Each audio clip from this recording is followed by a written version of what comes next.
ሜርቲሳከር ስለ አርሰናል አጥቂ ምን አለ? በተጠናቀቀው የውድድር ዓመት በእንግሊዝ ፕሪምየር ሊግ ውድድር ሁለተኛ ደረጃን ይዞ ካለምንም ዋንጫ ያጠናቀቀው አርሰናል ለውጤቱ አለመሳካት በቅድሚያ ከሚነሱ ጉዳዮች አንዱ ሁነኛ የአጥቂ መስመር ተጫዋች አለመኖሩ ነው። ይህንንም ተከትሎ አርሰናል የአጥቂ ስፍራውን በአስተማማኝ ደረጃ ለመሸፈን በጥር የዝውውር መስኮትና በያዝነው ሳምንት በተከፈተው የክረምቱ ዝውውር ከተለያዩ የአውሮፓ የፊት መስመር ተጫዋቾች ጋር ስሙ ሲያያዝ ቆይቷል። ስማቸው ከአርሰናል ጋር በጉልህ ከሚጠቀሱ አጥቂዎች መካከል የስፖርቲንጉ ቪክቶር ዮኬሬሽ እና የአርቢ ላይፕዚጉ ቤንጃሚን ሼሽኮ ቀዳሚዎቹ ናቸው።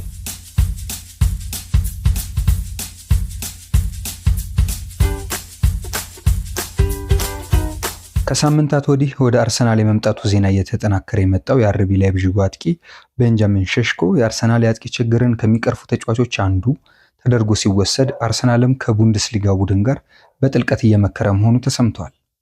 ከቀናት በኋላ ተዘግቶ በተከፈተው የዝውውር ገበያ በሽያጭ በቅድሚያ ከተነሱ ጉዳዮች አንዱ የሆነው ሼሽኮ እንዲሁም ተፎካካሪው ዮኬሬሽ ወደ አርሰናል የሚያደርጉት ዝውውር የአርቴታና የቤርታ ፍላጎት የፊርማ ነጸብራቅ ሆኗል። እንዳለፈው የክረምት ዝውውር ሂደት ከሆነ አርሰናል በዮኬሬሽ ላይ ያሳየው ፍላጎት የቀደመ ኢላማዎቹን ከማሳካት አንጻር ተወስዷል።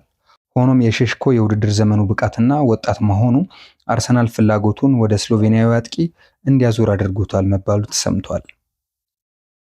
የተጫዋቹ ሁለገብነትና የእድሜው ወጣትነት ለአርቴታ ፕሮጀክት ተስማሚ መሆኑ የተመላከተ ሲሆን ይህንንም በአውሮፓ ትልቅ ከሆኑት 5 የእግር ኳስ መድረኮች አንዱ በሆነው ቡንደስሊጋ ማስመስከሩ በዚህ ተነስቷል።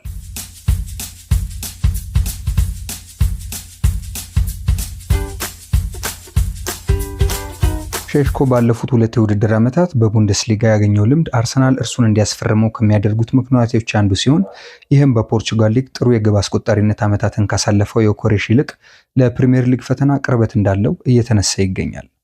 በዚህ ረገድ የአርሰናሉ የቀድሞ የመሃል ተከላካይና የአርሰናል አካዳሚክ ዳይሬክተር ፐር ሜርቲሳከር ሐሳቡን ሰንዝሯል።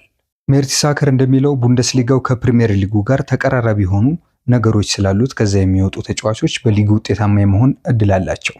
በዚህም ከአርሰናል በላይፕዚግ በ2019 በውሰት 6 ወራት የቆየውን ኤሚል ስሚዝሮን ያነሳል። ሜርቲሳከር እንደሚለው ስሚዝሮ በላይፕዚግ ጥቂት ቆይታን ቢያደርግም በአጨዋወትና በሜዳ ውስጥ በሚታይ የትጋት ረገድ ግን ከፍ ያለ ለውጥ አምጥቶ ወደ ፕሪሚየር ሊጉ ተመልሷል። በዚህም የቡንደስሊጋ የውድድር ፍጥነትና ጥንካሬ ከፕሪሚየር ሊጉ ጋር ተዛማጅ መሆኑን በማውሳት የሼሽኮ ወደ አርሰናል መምጣት ያለውን ጠቀሜታ ያነሳል።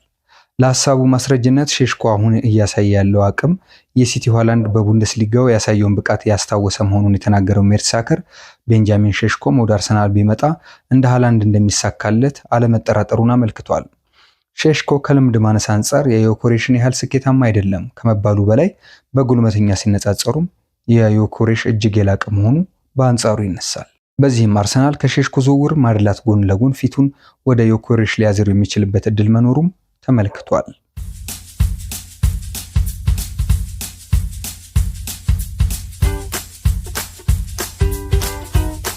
ሁለቱም አጥቂዎች በተጠናቀቀው የውድድር ዓመት ከክለቦቻቸው ጋር የተሳካ ጊዜ አሳልፈዋል።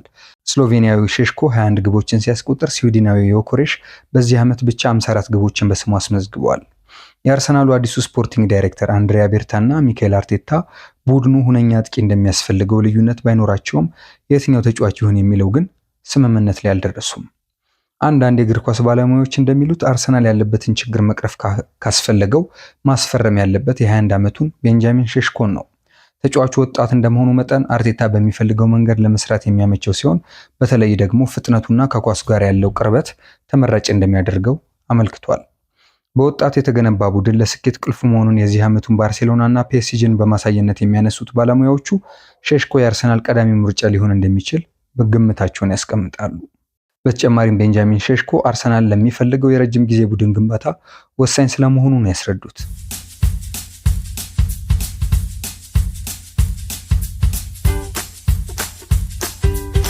ዘአትሌቲክ ያናገራቸው ሌሎች ባለሙያዎች ደግሞ በአንጻሩ የተለየ ሐሳብ አላቸው። ለአርሰናል በዚህ ሰዓት ቪክቶር ዮኬሬሽ የተሻለ አጥቂ ነው ይላሉ። ስዊድናዊ አጥቂ ግብ በማስቆጠር ከሼሽኮ ጋር ፍጹም የሚናጻጸር አይደለም ሲሉም ነው የሚያነሱት። ብራይተንን ጨምሮ በተለያዩ የእንግሊዝ ክለቦች በውሰት ያሳለፈው ተጫዋቹ በ2 ዓመት የስፖርቲንግ ሊዝበን ቆይታው 102 ጨዋታዎች አድርጎ 97 ግቦችን ማስቆጠሩን ያነሳሉ።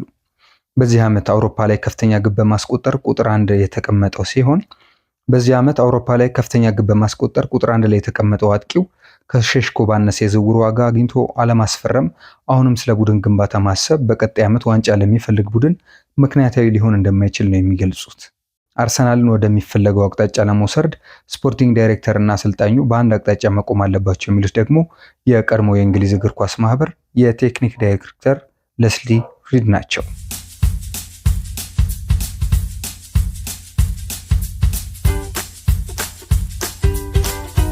ምንም እንኳ በሊግ ስኬታማ የሆነ ተጫዋች ወደ እንግሊዝ ሲያመራ ምን ሊገጥመው እንደሚችል መገመት ከባድ ቢሆንም ለአርሰናል የአጭር ጊዜ ስኬት ትክክለኛው አጥቂ ዮኬሬሽ መሆን እንዳለበት አንጋፋው የእግር ኳስ ባለሙያ ከዘ አትሌቲክ ጋር በነበራቸው ቆይታ ተናግረዋል።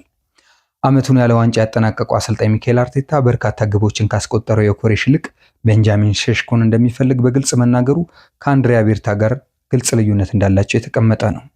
በገጠመው የአጥቂ ችግር ምክንያት በአስገዳጅ ሁኔታ ካይ ሃቨርትዝን የመጨረሻ አጥቂ አድርጎ የተጠቀመው ስፔናዊ አሰልጣኝ የሼሽኮ ወደ አርሰናል መምጣት የሃቨርትዝን ግልጋሎት በሚገባ ለማግኘት እንደሚያግዝ ይገልጻል። ሃቨርትዝ ከመጨረሻ አጥቂ ይልቅ ከጀርባ ሆኖ ሲሰለፍ በብዙ ስኬታማ እንደሚሆን ያሳወቀው አርቴታ በተለይ ከሼሽኮ ጋር የሚኖራቸው ጥምረት ይበልጥ አስፈሪ የፊት መስመር ለመገንባት ቁልፍ ጉዳይ እንደሚሆን ያምናል።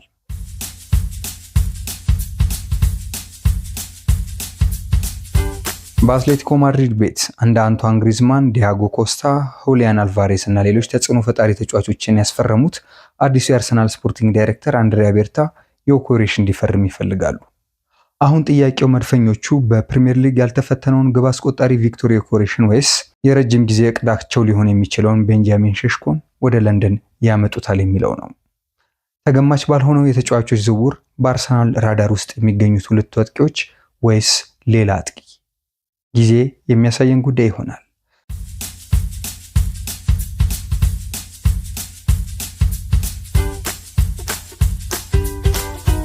ሼሽኮንና ዮኬሬሽን ያየንበት ዳሰሳ ይህን ይመስላል።